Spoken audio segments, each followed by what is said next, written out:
Welcome back, everybody. Today we have a Keebler clock that there's something wrong, let's say, with the winder part of it.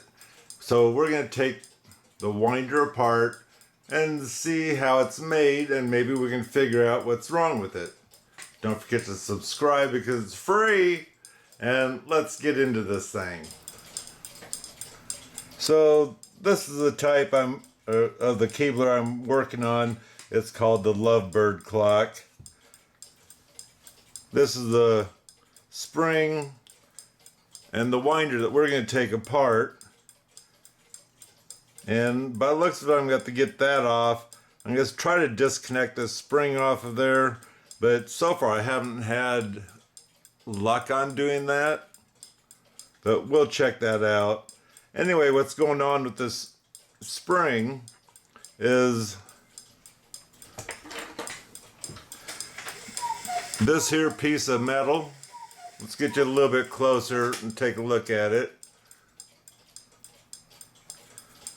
So this piece of metal here, for some reason, I don't know how this thing's built for sure, but it's not staying connected to, I'm going to guess, part of this gear. I'm going to wind this thing up and show you what's going on.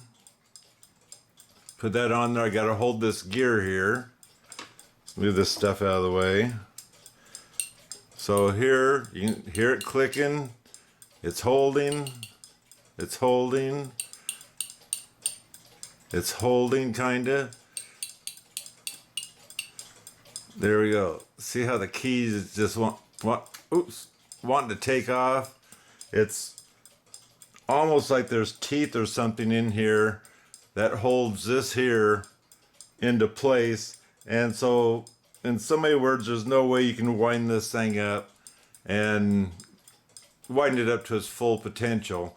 And I do believe this is an 8-day clock. So let's start taking this thing apart. So I've worked on this thing before, could never get it off. Now it happens to come right off. You can see the spring there is wound around like this. And so technically speaking, that's the direction you would turn this to get it to release. And once it releases, it comes right out.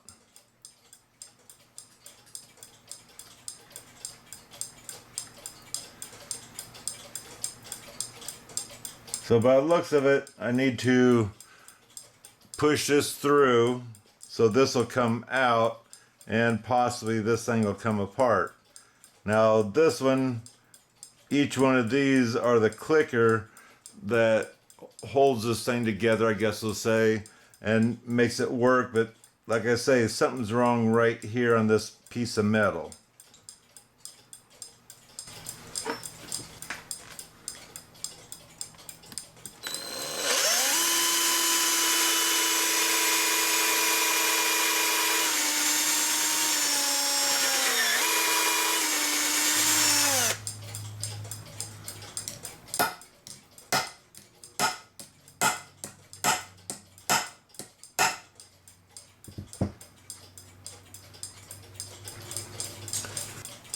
So I shoved that in a bit just to see what's going on for sure. Okay, this is all one piece and the rod comes through here. And what I was curious about is why I was thinking there might be a gear, teeth or something in here. Looking at both this brass piece in here, it's smooth, and this piece is rounded but has two flat sides, which I don't know if you can see in there or not.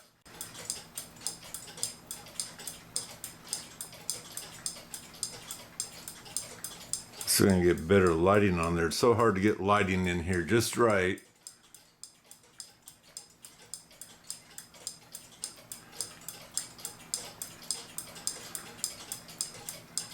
So right there's a flat part. Just swing it around and there's a flat part. The deal is all of this might be wore out now, because on the plate itself you don't notice any place where that thing's supposed to hit. So the best I can come up with is this here's wore out, but I'm gonna pop this back on and see if I can make it tighter and see if I can get it to hold.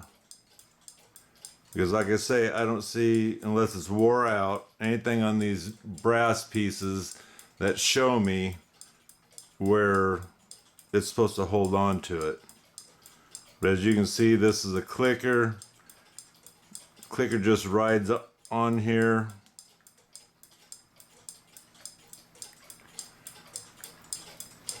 So let me see about getting this back together again, and we'll see if I can hold this thing and get it to work.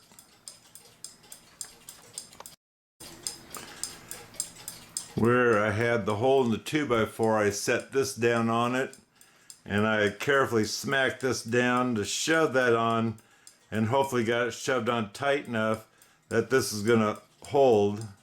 I can feel just a little bit of looseness. That's not good, so I'm gonna try it one more time and see if I can get this thing to smash into where I can't move this at all. So I doubt you're gonna see it.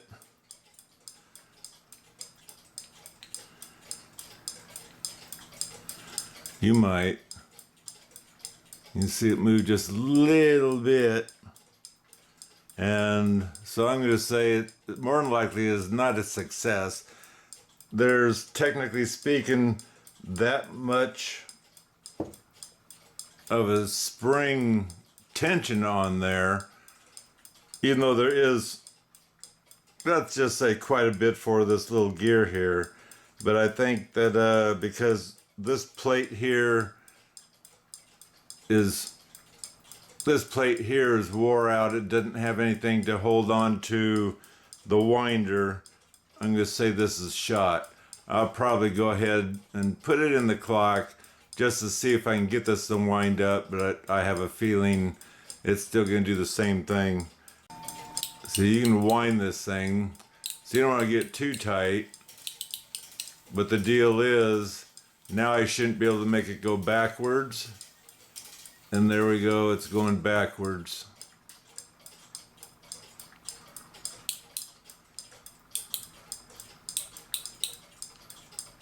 So I guess the best thing I can do, because this is wore out, is try to, I'm going to say, super glue this shaft to the clicker, because this thing's wore out anyway. It's garbage. But if I can make this thing work, then I can get that clock going again. So let's try a little bit of super glue on this.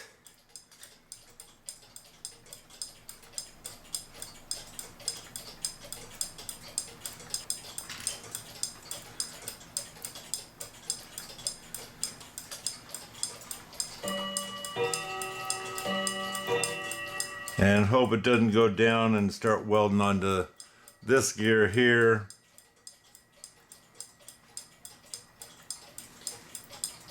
Because it might think it's an oil and start going downward, and that's not what we want.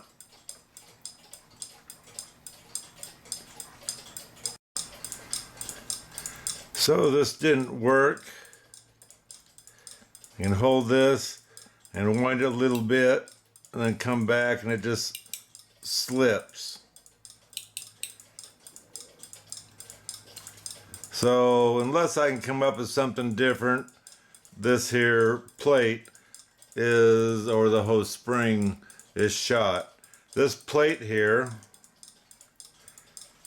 it's supposed to have this type of shape in there in order for this here to grab onto. That's this plate here that has the winder, the clicker part of it. Should have this shape in there. And right now it's fully rounded. And so more than likely, besides age and time, someone might have been overwinding this and hitting it so hard they started stripping the brass. And it is this here plate is a very thin plate, so it's not going to take that much to ruin that part there. So when you're winding these, obviously use a small key because that helps you prevent overwinding your clock compared to the one that has the big ears on it, so you can get your finger and thumb on it, which you'll find that you're going to be overwinding or coming to a dead stop all of a sudden. Each time you do a dead stop, this clicker here that had this on it is now gone. But in the meantime, I got 3 of them there and another one in a box. This one here I have repaired all the way, got the birds on. This one over here I repaired and I haven't got the birds on yet. And this one here I just got in the mail and wound it. Well, it's already been wound and it's doing fine. It has 1 bird on it. And so I also wanted to mention on this here, I had, well, the original clock that I had, this here wasn't working, so I took it out of another clock, which is one of them that's running right now. And I noticed that these are a bit different. Some of them have that what we'll call antique look to it. Hard to describe, but it doesn't look like this one here. And so not every clock is created equal, as in you can kind of tell something changed as they're producing these Lovebird clocks or possibly any of these clocks. So don't have a heart attack that yours doesn't look just like this, but at least I gave you an idea what my battery died. So anyway, I gave you an idea what these things are about inside. And by the way, Mark had one just recently, a video showing these, but he never tore it apart or showed tearing it apart, but he did have it tore apart. And in this area here, it had actual splines that went in that grabbed things, and that's what I thought this might be, but no. It on the clicker part, it looked like that, or should have looked like that. Anyway, don't forget to subscribe because it's free, and I hope you learned something today. Until next time, God bless.